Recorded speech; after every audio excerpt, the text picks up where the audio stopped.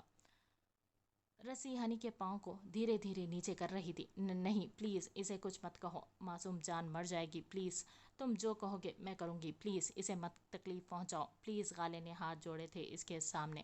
اشل نے کرب سے آنکھیں میچی تھی، تکلیف پور پور میں اٹھی تھی، بے بسی کی انتہاؤں کو چھوا تھا اس نے۔ چلو پھر اپنی فراک اتارو، عالم نے حکم دیا تھا اور اشل کی بس ہوئی تھی اب یا آر یا پار۔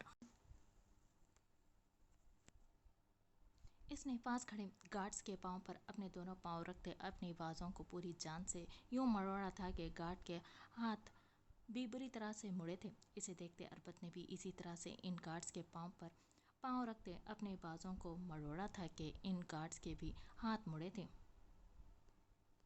گارڈز کے ہاتھ کی گرفت ڈھیلی ہوتے اشل نے اپنے ہاتھ چھڑواتے پیچھے کھڑے گارڈ کے سینے پر ٹانگ مارتے انہیں اوندے منہ گرایا تھا۔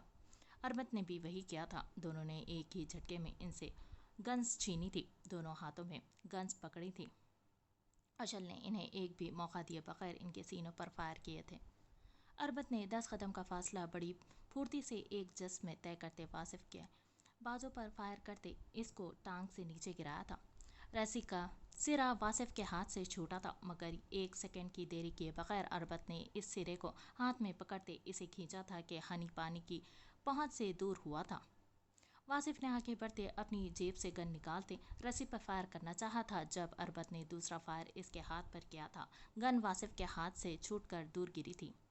اشل نے باری باری 6 گارڈز کو گولیاں سے بھونا تھا۔